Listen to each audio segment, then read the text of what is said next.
रंगदेवता आणि नाट्यरसिकांना विनम्र अभिवादन.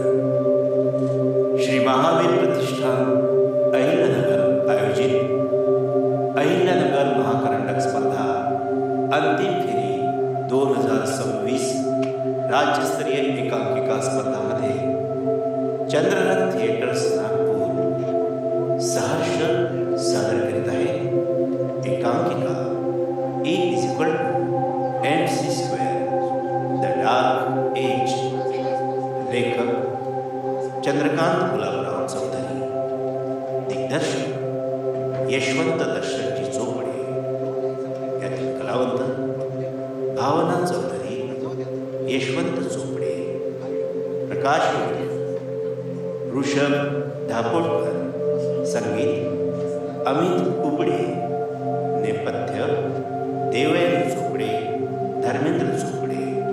तर सहर्ष आणि सविनय सादर करीत आहोत एकांकिका E = MC², the dark age. The dark age. 27 जुलै 1945, साधारणतः सायंकाळी 7ची वेळ. हा अमेरिकेचा लॉस एल्मॉसचा परिसर, न्यू मेक्सिकोच्या दक्षिणेकडील अगदी शेवटचे टोक. अमेरिकेचे एक मोठे गुप्त मिशन मॅनहॅटन प्रोजेक्ट गेली 3 वर्षापासून इथे चाललं. कित्येक शास्त्रज्ञ, तंत्रज्ञ, कारागीर, लष्कर, गुप्त एजंट यांचे कष्ट अहोरात्र चालू आहे आणि काल या तपश्चर्येची फलश्रुती झाली.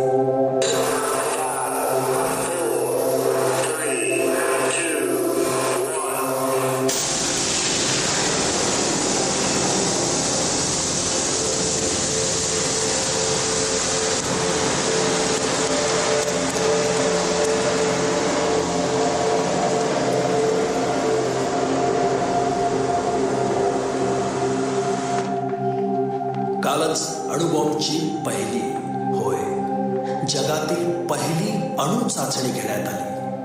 अणुस्फोट अपेक्षेपेक्षा कितीतरी पट जास्त होता. समोर बसले आहेत ते रॉबर्ट ओपेनहायमर, या मिशनचे सर्वेसर्वा. यांच्याच अधिकारात आणि मार्गदर्शनाखाली हा प्रोजेक्ट राबवण्यात आला. आजपर्यंत हिरिरीनं काम करणारे ओपेनहायमर आज मात्र पूर्णपणे खचलेले आहेत. मनात विविध प्रश्नांचे काहूर माजलेले आहेत.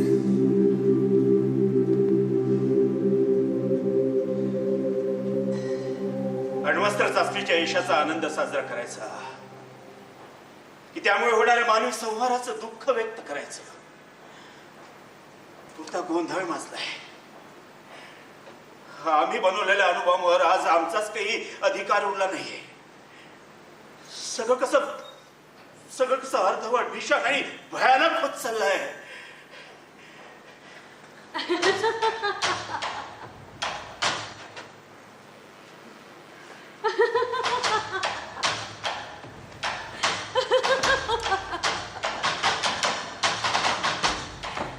हॅलो रॉबर्ट, इतकं काय बडबडतोय? Who are you? उलटा प्रश्न मलाच. तुला परमिशन कोणी दिली इथे येण्याची? तुला वाटतं मला परमिशनची आवश्यकता आहे? पण मी बाहेर पिऊनला सांगून ठेवलंय आतमध्ये कोणालाही पाठवायचं नाही म्हणून. मग तू पिऊन अरे कुठे आहे का तिकडे? त्याने काहीही फायदा होणार नाही मिस्टर रॉबर्ट ओपेनहायमर.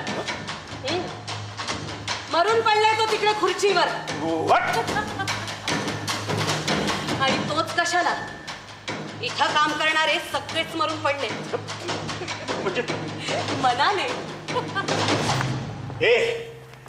तू कोणाच ती मला सांग आधी, नाहीतर हो गोळ्या झाडशी. अरे मग दाब नका ट्रिगर. हे बघ, तुम्हाला अधिक त्रास देऊ नकोस. Tell me quickly, who are you and what you want? Otherwise गोळ्याच झाडायच्या आहे ना. अरे मग दाब ना तो ट्रिगर, दाब आणि करून घे स्वतःची मुक्तता माझ्यापासून. मग तू मला मारू शकणार नाही. का मारू शकणार नाही? हे बघ,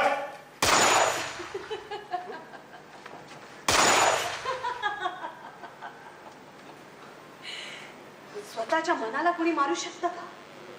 म्हणजे आश्चर्य वाटलं ना मला असं जिवंत बघून. रॉबर्ट, मी तुझंच मन. कसं शक्य आहे? का शक्य नाही? बरं, मी तुला तुझ्या लहानपणीची गोष्ट ऐकवू का? मग तुझा विश्वास बसेल. ही वेळ गोष्ट ऐकण्याची किंवा ऐकवण्याची नाही आहे. मला थोडा वेळ शांत राहू दे. अरे ऐक रे, कदाचित यातून तुला काही मार्ग सापडेल. तुला आठवतं रॉबर्ट, लहानपणी एकदा तू बाबांसोबत कपड्यांच्या दुकानात गेला होतास. खूप वेळा केलो मी असा. हो, पण ही आठवण काहीशी स्पेशल आहे. स्पेशल? कसली आली आहे स्पेशल? अरे बापरे, किती रागवतोय. जरा रिलॅक्स हो. उलट तुलाच नाही करे त्रास होत तर. कुठे होते रे मी? हा, सूट बरोबर बसतो की नाही हे बघण्याकरिता तू ट्रायल रूम मध्ये गेला होतास आणि बराच वेळ झाला तू बाहेर आला. आठवलं? पुढचं सांगायची आवश्यकता नाहीये. म्हणजे बसला तुझा विश्वास? नाही. मग पुढचं पण ऐक. बराच वेळ झाला तू बाहेर आला नाहीस म्हणून बाबांनी आत बघितलं तर त्यांनी काय बघा. असू दे. आता नक्की बसला तुझा विश्वास? हो ना? अजिबात नाही. आता ना पुढचं तुला ऐकावंच लागेल. तू चक्क चड्डीवर उभा होतास. तुला फक्त एवढंच आठवतं? नाही रे, आणखी पण आठवतं ना. पण त्याआधी तुला एक्सेप्ट करावं लागेल की मी तुझंच मन आहे म्हणून. Okay okay. Very good. तर रॉबर्ट, तू चक्क चड्डीवर उभा राहून तिथल्या भिंतीवर कुठलं तरी गणित सोडत बसला होतास. हा? But how? How can you be my heart? Robert, अरे मी तुझंच मन. कधी आभाळ एवढं विशाल तर कधी इवलासा बारीक कंठ. कधी भूत, कधी भविष्य आणि वर्तमान या तीनही काळात असतो माझा संचार. मी घेत असते वेध विविध घटनांचा आणि लावत असते मतितार्थ त्यांच्या परिणामांचा. मन म्हणजे टाइम मशीन. कधी भूतकाळाच्याही मागं तर कधी भविष्य काळाच्याही पुढे. कळलं तुला आता? बस, मी तुझं डोकं चेकून देते. आवश्यकता नाही मला त्याची. ओपी, अरे बैस बैस म्हणाले. अरे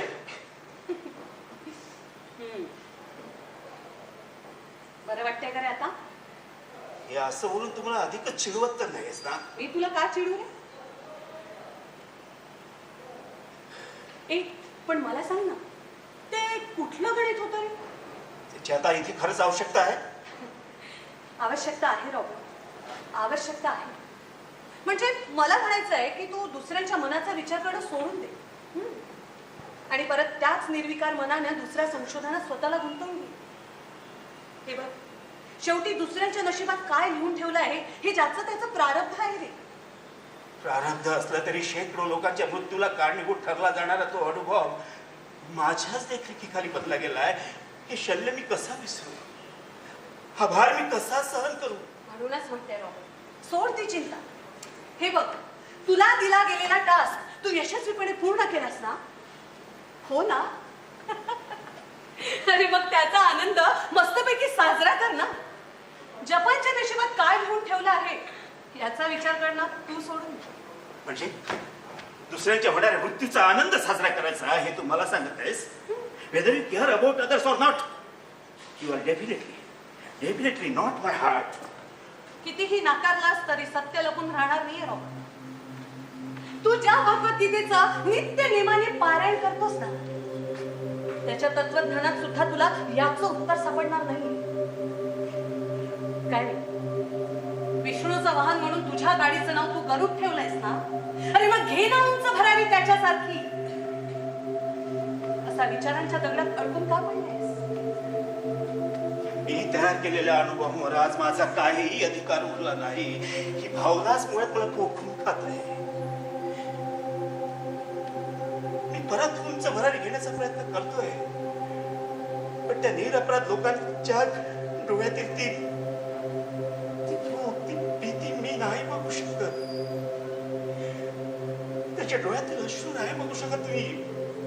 ते बघ, त्या अश्रूच्या लाटेत माझं मृतपाय झालेलं शरीर कसं वाहत चाललंय. फार भयानक आहे, फार भयानक. यावर काही उपाय असेल ना? उपाय उपाय असता रॉबर्ट. कोणता उपाय असता? प्लीज सांग ना. उपाय तेव्हा असता जर जपानने पर्ल हार्बरवर हल्ला करून अमेरिकेचा नाविक तळ उद्ध्वस्त केला नसता. म्हणून का अण्वस्त्राचा वापर आपण तिथल्या त्या सामान्य नागरिकांवर करायचा? अरे युद्धात आणि प्रेमात सर्व क्षम्य असतं रे. म्हणून तर म्हणतो, तू माझं मन नक्कीच नाहीये.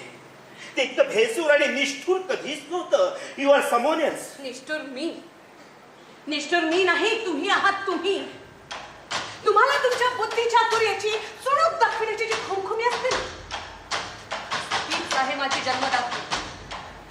चांगले युरेनियमच्या अणूमध्ये शांत झोपले होते. अरे काय आवश्यकता होती मला जागा करण्याची? आणि काय साध्य केलं रे?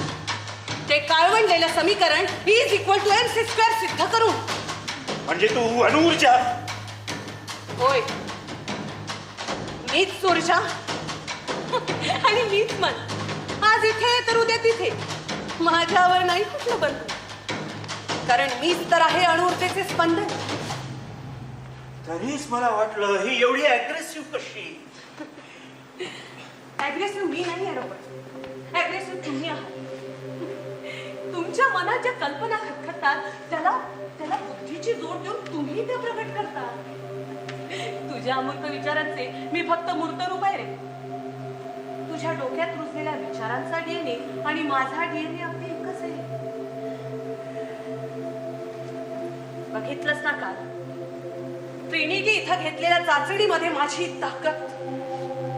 हो, म्हणून तर म्हणतो याचा वापर कधीही मानव जातीवर व्हायला नको. 20,000 TNTच्या बरोबरीचा होता तो स्फोट. तुमच्या अपेक्षेपेक्षा कितीतरी पट जास्त.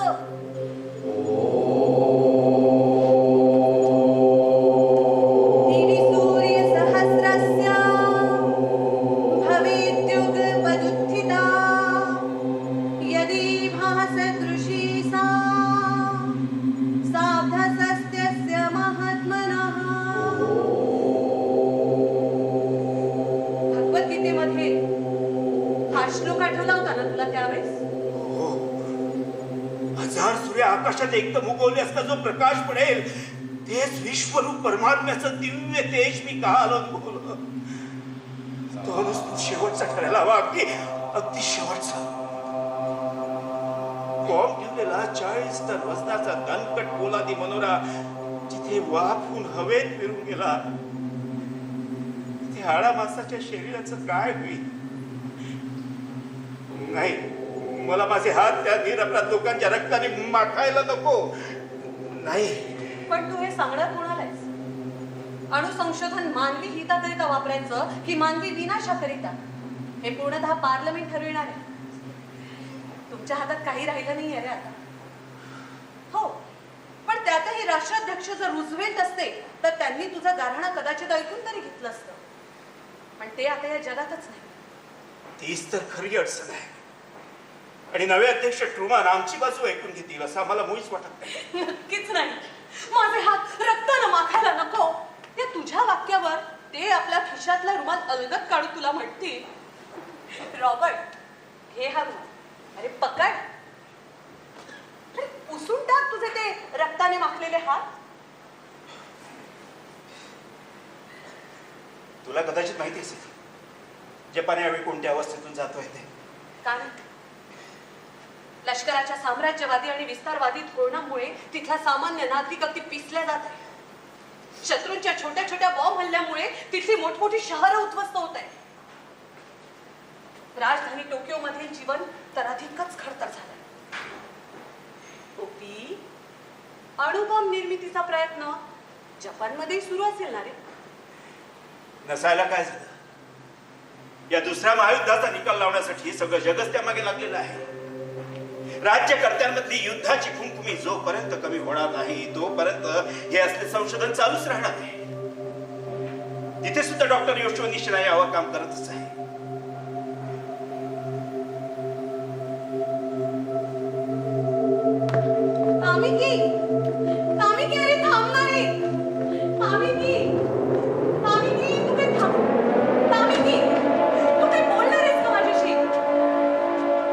तुझ्याशी काही बोलायचं नाही माझं. पण का? माझ्या हातून काही चूक झाली आहे का? नाही नाही, तुझ्या हातून कशी चूक होणार? तू तर तुझ्या कामात नेहमी परफेक्ट असतेस ना. मी कधी असं म्हणाले रे? हे बघ, तू कालपासून ना माझ्याशी व्यवस्थित बोलत नाहीयेस. काय समजायचं रे मी? काय समजायचं ते तू समज. हे बघ, रात्र खूप झाली आहे, 2 वेळा सायरन वाजून गेले, त्यामुळे आता इथे जास्त वेळ थांबणे धोक्याचे आहे आणि मला सुद्धा घरी लवकर जायला हवं. मी चाललो. हो, मला सुद्धा त्याच घरी जायचंय म्हटलं. आणि तुझे आई बाबा जेवढी तुझी वाट बघतात ना, तेवढी माझी सुद्धा बघतात. त्यांचंही माझ्यावर तेवढंच प्रेम आहे, समजलास? हो हो, असणारच ना, कारण तू त्यांची सून म्हणून त्यांना हवी आहेस ना. हो, जळतोस की काय माझ्या? मी कशाला जाऊ? हे मग सांग ना, डॉक्टर निशिना तुला काही बोलल्यात का? हो. वाटलंच.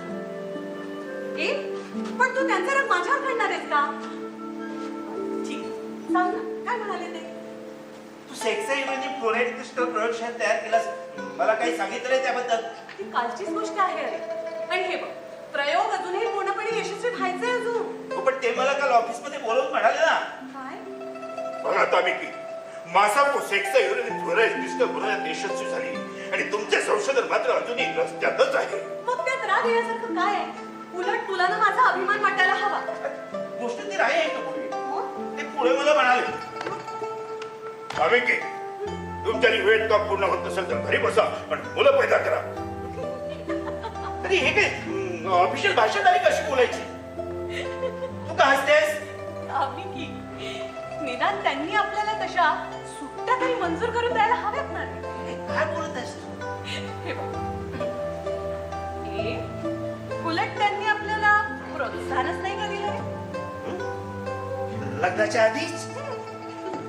म्हणजे त्यांना म्हणायचं असेल की तुमचा प्रयोग वेळ पूर्ण होत नसेल ना तर घरी बसा आणि मुलं जन्माला घाला.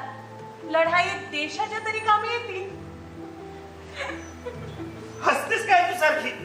एकतर तुम्हाला काही सांगत नाही, डॉक्टर निशिना असे उलट बोलतात, मग मला राग नाही येणार का? मान्य आहे रे मला, पण लष्कराच्या अतिदबावामुळे कधी कधी ते रागानं असं बोलतात. आपण त्यांचं मनावर घ्यायचं असतं ना.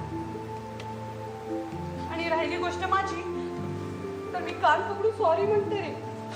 सॉरी.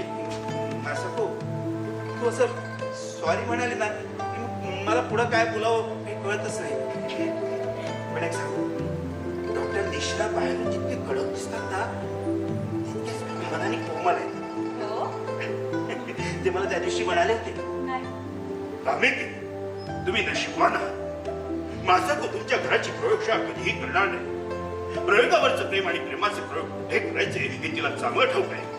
मला आवडेल तुम्हाला दोघांनी एकत्र जीवन जगताना बघून. हो, पण तामिकी तू ना खूप साधा बोळ आहेस. अच्छा, म्हणून माझं तुझ्यावरचं प्रेम कमी होईल असं तुला वाटतं का? नाही रे, पण थोडाफार व्यवहारवाद कळायला नको का माणसाला? म्हणजे ग? म्हणजे हा, तुला ना साधी गाडी पण चालवता येत नाही रे असं. हा, गाडी शिकेल ग, शिकेल, तू सुद्धा शिकेल. अगं आता कुठे तुझ्यासोबत राहून राहून मला जीवनाचा एक एक रंग समजू लागलाय. हो, मग आतापर्यंत सुरवंटासारखा कोशातच होतास की काय? हा, तसं म्हटलं तरी चालेल. खरं म्हणजे अभ्यास आणि प्रयोगशाळा या व्यतिरिक्त दुसरं मला काहीही माहिती नव्हतं. पण काय? पण तू हिरोशिमावरून इथल्या ॲटॉमिक रिसर्च इन्स्टिट्यूट मध्ये आलीस काय? पहिल्याच नजरेत मी तुझ्यात हरवून गेलो काय? आपल्या दोघांचेही बाबा अचानकपणे जुने मित्र म्हणून एकमेकांना भेटतात काय? आणि तुझे बाबा माझा बाबा ना मोठ्या अधिकाराने म्हणतात काय? नाही का हो? माझ्या मुलीचं जरी इथे सिलेक्शन झालं तर तुला तुझ्या घरी तिला काही दिवसांसाठी ठेवून घ्यावं लागेल बरं का? मला ना आश्चर्यच वाटलं, हे सगळं असं अचानक कसं काय घडून आलं असेल? ही मुलगी आपल्याच घरी राहायला हवी हा गोड विचार मनात येतो ना येतो, तोच माझे बाबा मिशीवर ताव देऊन म्हणतात तसे. त्यात काय झालं? राहिली आमच्याचकडे जाईल एकत्र दोघे ऑफिसला. फक्त तिने तिच्या आजीसारखं ओमीगिरी सूप करून खाऊ घातलं पाहिजे. नको तो, इथं शिकताना तुझी आई काय सूप करून पाठवायची रे.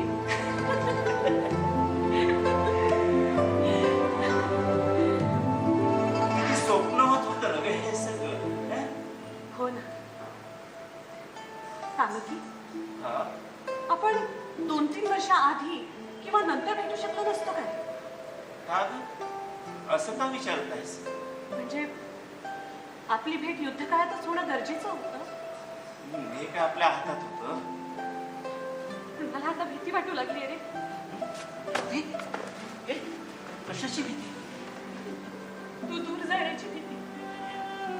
असं वेड्यासारखं का बोलतेस? तू नव्हतास तोपर्यंत माझा आयुष्य अगदी बिनधास्त होतं रे. आई बाबा आणि मी बस इतकंच. मग देशाकरिता काहीतरी करायचं म्हणून खूप उत्साहानं मी इथं आले. पण आता मात्र मी पूर्ण तुझ्यात अडकले रे. हे युद्ध आपल्याला तोडून दूर घेऊन जाईल असं वाटायला लागलंय मला. हे लोक का संपवून टाकत हा युद्धाचा खेळ एकदाच. हे लोक का संपवून टाकत. असं आवाज सुद्धा माझ्याकडे. तुला वाटतं बुद्ध देव मला तुझ्यापासून दूर नेईल म्हणून? हं? मला नाही बनवायचं रे तो अनुभव. मला नाही बनवायचं. ओके.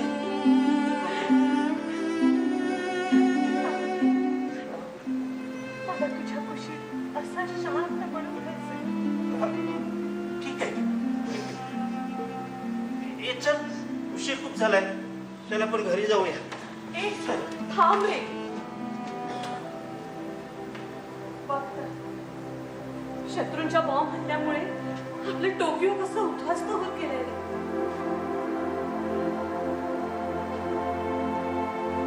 आपल्या प्रेमाचा ओलावा मिळू दे ना या दुभंगलेल्या घरांना.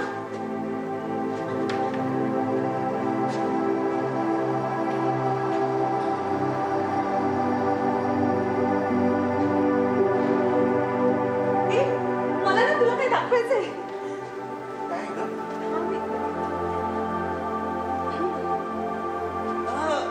Origami crane.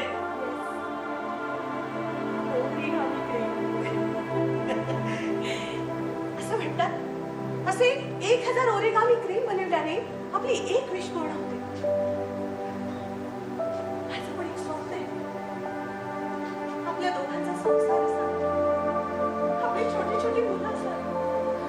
आपल्या दोघांचा संसार. पण हे युद्ध थांबायला हवं नाही. तुझी ही विश होईल रे पूर्ण. असं का बोलतेस? होईल ना, होईल. होईल, सगळं बरोबर. हे तिसऱ्यांदा सायरन वाजले. आपण ते शेल्टर जवळ करूया. चल आपण जाऊया. हे ना आता नेहमीच झालंय यांचं. सायरन वाजतो, आपण शेल्टर जवळ करतो आणि परत सर्व ठीकठाकाचा भोंगा वाजतो. किती हा आपल्या लष्कराचा अट्टहासपणा आहे. इतक्या तणावात तर माणूस काचेसारखा तडकून जाईल. काचेसारखा तडकून जाईल. ए मासको, तू आज इतकी हळवी कशी ग? हं? नेहमी शूर समुराई योद्धांच्या गोष्टी सांगून माझं धैर्य वाढवणारी आज तू स्वतःच. ए फरगिटी, मला ना तुझी ती कविता ऐकू. हं? आता हो, मग काय झालं? ती तुला इतकी आवडते? मग अगं, तू एवढ्या कमी वेळात त्यात निसर्गाचं चित्रण इतक्या वैज्ञानिक भाषेत कसं काय करू शकली याच मला आश्चर्य वाटतं. मला आठवतं, 8वीत असताना मी बाबांना कवी टुकूचं पुस्तक घेऊन मागितलं होतं. तर त्यांनी मला चक्क निसर्गावर कविता करण्याचा टास्क दिला रे. तुला माहितीये का मी की 3 दिवस मेहनत करून जेव्हा ती कविता मी त्यांना ऐकून दाखवली ना, तेव्हा कुठं दिलं मला त्यांनी ते पुस्तक घेऊन. अच्छा, म्हणजे तुला कधीही कोणती गोष्ट फुकट मिळाली नाही, बरोबर? कधीच नाही. कविता. हो. हां. पुन्हा 76 वर्षांनी भेटायला येणाऱ्या हॅलीच्या धूमकेतूला बघून काही शिकणार काय? डोळ्यात भीतीची आस घेऊन बसलेल्या आपल्यालाच कधी फेकणार काय? चंद्राच्या शीतल छायेत न्हावून निघताना त्याला कधी धन्यवाद देणार काय? सूर्याच्या घातक किरणांना आपल्यामध्ये सामावून घेऊ शीतलता प्रदान करण्याचा गुण कधी त्यापासून घेणार, कधी त्यापासून घेणार काय?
काही होणार नाही तुला.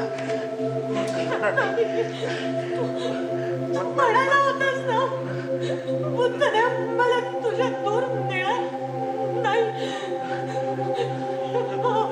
आपली आपली विष मासको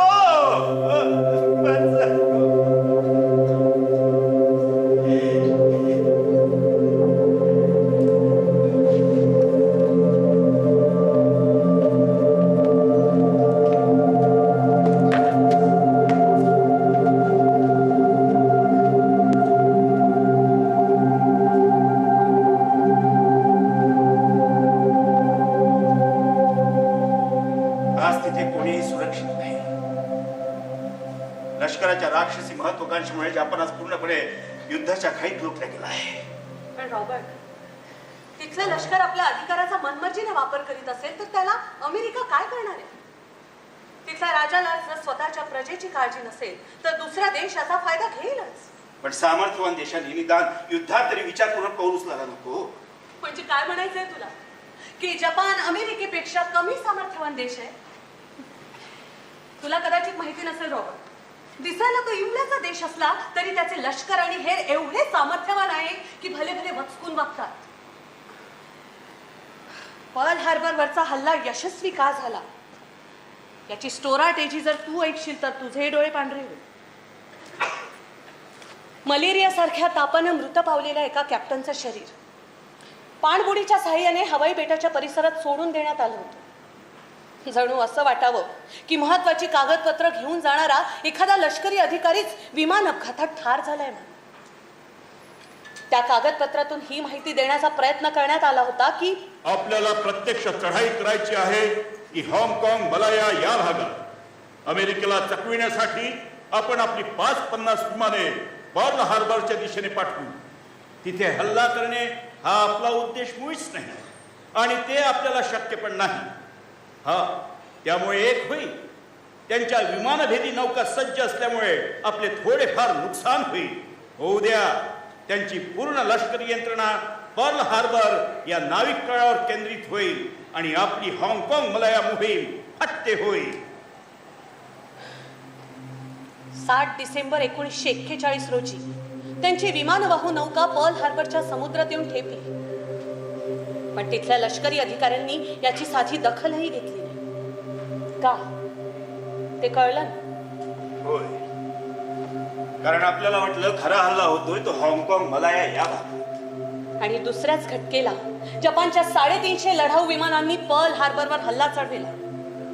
2795 अधिकारी ठार झाले. 19 प्रचंड मोठी लढाऊ जहाजं पूर्णपणे निकामी झाली तर 100च्या वर लढाऊ विमानांचा चुराडा झाला.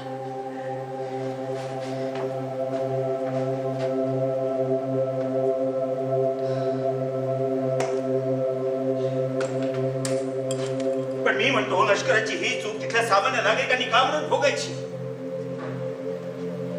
जपानी त्यामुळे ज्या काही यात्रा भोगत आहेत त्या काही कमी आहेत?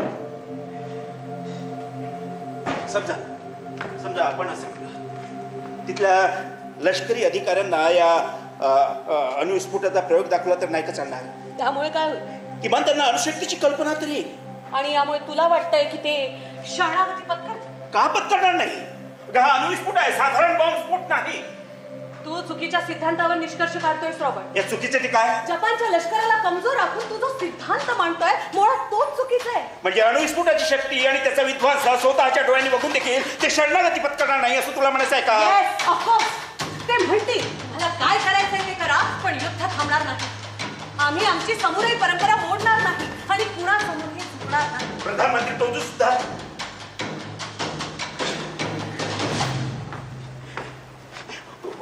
ओके, आपण हे समजून चालूया की ते अणुविस्फोट चाचणी पाहायला तयार झाले. येस. पण इथले राजकीय नेते आणि लष्करी अधिकारी त्यांना दाखवायला तयार होईल का होणार नाही? रॉबर्ट, हा मॅनहॅटन प्रोजेक्ट आहे, किती गुप्त आहे. मला सांग, इथल्या उपाध्यक्षाला तरी याविषयी काही माहिती आहे? नाही ना? मग ते का बाकी देशांसमोर अणुबॉम्ब सिद्धांताचा डंका वाजवतील?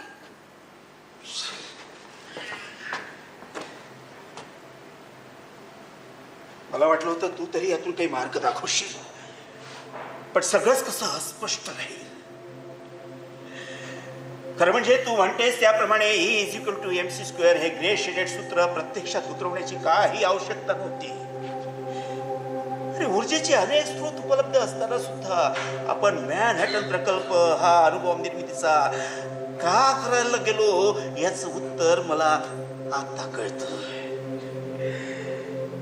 पण हे थांबायला हवं, हे थांबायला हवं. माझी छाती सारखी धडधडते. अणुविस्फोटानंतर होणाऱ्या तिथल्या लोकांच्या त्या मरणप्राय यात्रा मला आताच दिसू लागलंय. त्यांच्या किंकाळ्या माझ्या कानावर आदळत आहे, त्यांच्या किंकाळ्या माझ्या कानावर आदळत आहे.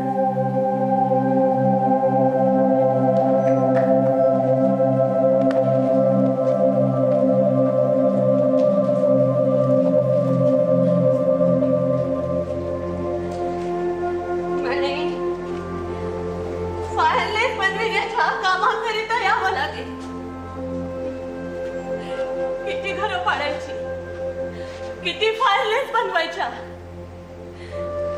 त्या बॉम्ब स्फोटात आग लागल्यावर तिथून पळायला माणसं तरी शिल्लक ठेवली आहेत का? दिसणाऱ्या अदृश्य युद्धाची तयारी करायची तरी किती?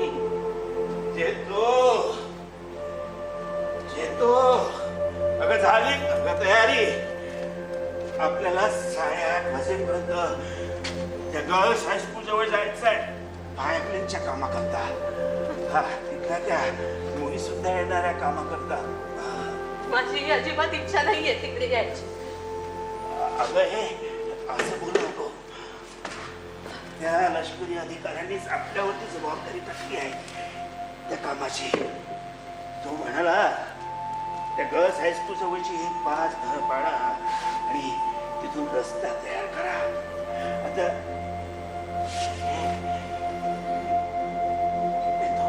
तुझ्या डोळ्यात पाणी.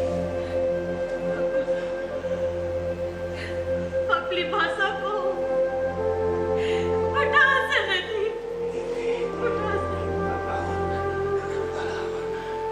आपल्या रडण्यामुळे तिचा आत्मा दुखायला नको. ती म्हणायची ना, तुमच्या डोळ्यात पाणी येईल असं कुठलंही कृत्य बुद्धदेव माझ्याकडनं करून घेणार नाही म्हणून. आठवते तुला? आठवते.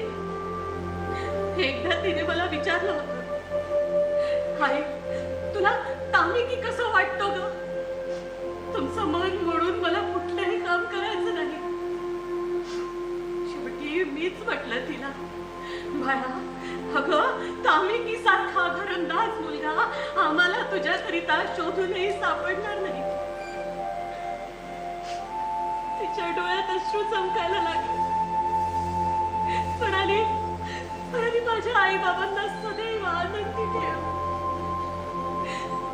त्यांच्या व्यतिरिक्त आमच्या आयुष्यात आणखी कुठलेही मित्र नाही. मुलीपेक्षा मित्र म्हणूनच अधिक जवळची होती ना ग ती आपल्याला.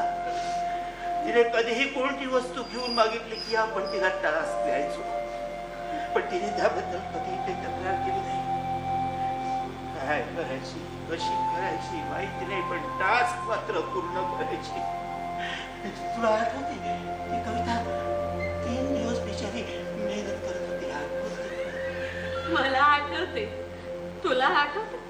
हो, आठवत. पाण्याचा निर्मळपणा स्वतःमध्ये आणखी काय, असंख्य रंगांमध्ये रंगून स्वतःच अस्तित्व वेगळं ठेवतील काय. कठीण प्रसंगात स्वतःला कठोर बनवून घेऊ नकोस, कारण पाण्याचा बर्फ झाल्यावरही जलचर जिवंत राहत नाही काय. जलचर जिवंत राहत नाही काय.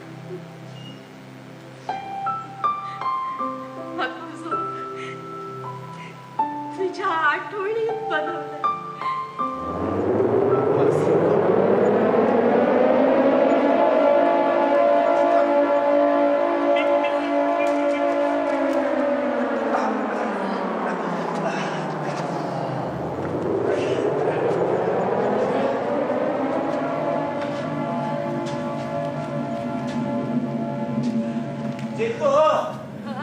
तिकडे दूरवर एक लाट ठिपका दिसतोय.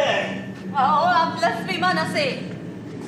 आपल्या लष्कराला युद्धजन्य परिस्थिती एवढी प्रिय आहे का दिसला विमान दरवाजा असायला आणि करा लोकांना बेजा.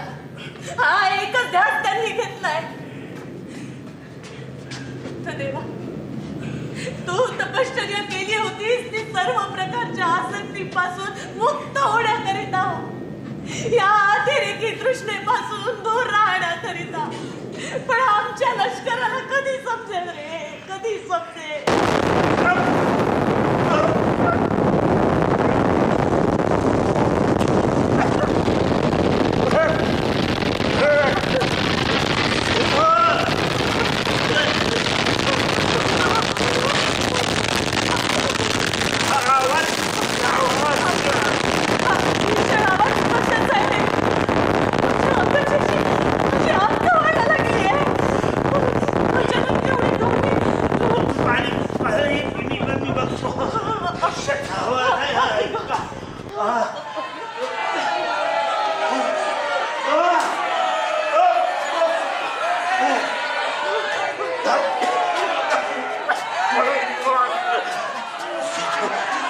बरी असते.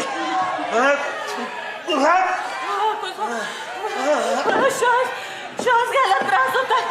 असं वाटतं कुणीतरी शरीरात आग पेटवली. तुझ्या हातावर आहे लाल डाग. तुझा चेहरा लाल का? तू बरा आहेस ना? काहीतरी अगतीत घडलाय. नेहमी सारखं बॉम्बस्फोट नाही. काय कशाचा?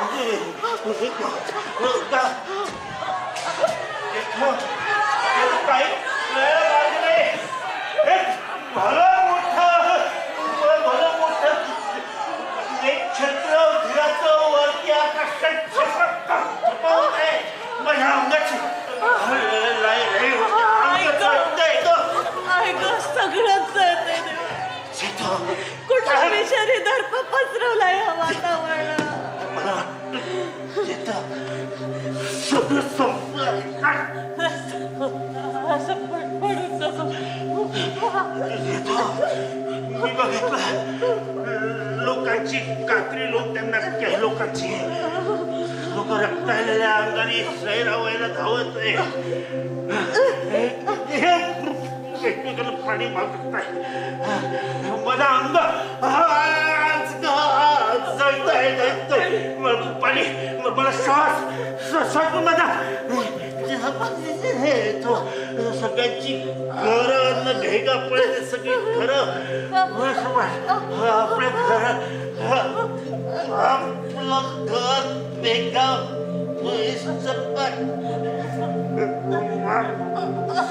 संपणार.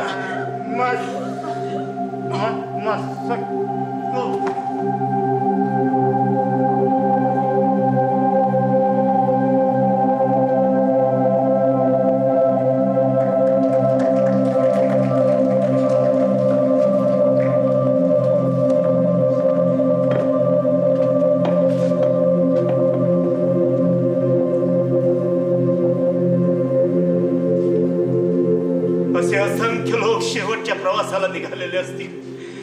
सारं शहर प्रखर उष्णतेनं भाजून निघालेलं असेल. एका फटक्यात 70,000 लोक ठार होतील आणि जे जिवंत राहतील त्यांचा रेडिएशनमुळे तडफडून मृत्यू होईल. थोड्याच वेळात 5 किलोमीटर व्यासाच्या धुराचा प्रचंड मोठा लोट वर आकाशात जाईल. कुणाला काहीही कळणार नाही. आभाळ जमिनीला टेकते की जमीन आभाळाला. आणि मग सुरू होईल विध्वंसाचा खरा खेळ. टपोऱ्या थेंबांचा काळाशार पाऊस पूर्ण शहरावर कोसळू लागेल. त्या किरणोत्सारी द्रव्य असलेल्या पावसामुळे आधीच भाजलेली लोकांची त्वचा काचेसारखी तडकू लागेल. आणि मग सगळ्यांचा भयानक पद्धतीने मृत्यू होईल. लोकांच्या 2 किलोमीटर परिघात घरी सपाट झालेली असतात. साऱ्या वातावरणामध्ये अस्थिमासाच्या दुर्गंधीचा दर्प पसरलेला असतो. साऱ्या वातावरणामध्ये अस्थिमासाच्या कुठे आहेस का तू? ऐकत आहेस ना तू हे सगळं? ऐकू येते ना तुला? अगं बोल ना, माझ्याशी बोल ना. अगं असे 7-8 डोळे उघडे ठेवून काय बघतच? बोल ना माझ्याशी, बोल ना ग, बोल ना.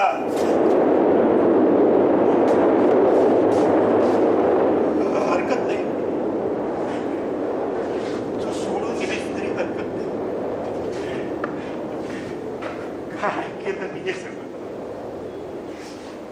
$2 अब्ज खर्च करून अणुऊर्जेला मुक्त करायची काय आवश्यकता होती? $2 अब्ज खर्च करून अणुऊर्जेला मुक्त करण्याची काय आवश्यकता होती? मी हाच प्रश्न उलट तुला विचारते रॉबर्ट. काय आवश्यकता होती मला अणुमुक्त करायची? नाही, मी तुझं मन नाही. ते बघ, ते तिथंच पडून पडलंय. पण जगात विध्वंस माजवायला मात्र तू बुद्धीचा उपयोग करून मला या अणुऊर्जेला मोकळं केलंयस. खरं तर जगामध्ये सुख, समृद्धी, संपन्नता हवी असेल तर अशा विध्वंसक शस्त्राचं समर्थन होऊच शकत नाही. अणुसंशोधनाचं उद्दिष्ट जर केवळ हेच असेल तर लक्षात ठेवा, येणारा काळ हा मानवी अस्तित्वाच्या संघर्षाचा काळ असेल. या अणुशक्ती कार्यक्रमाच्या दैत्याला जर वेळीचावर घातल्या गेला नाही तर तो काळ फार दूर नसेल जेव्हा जगातील सर्व अणुबॉम्ब या पृथ्वीवरचं जीवन एका झटक्यात उधळून टाकेल आणि त्या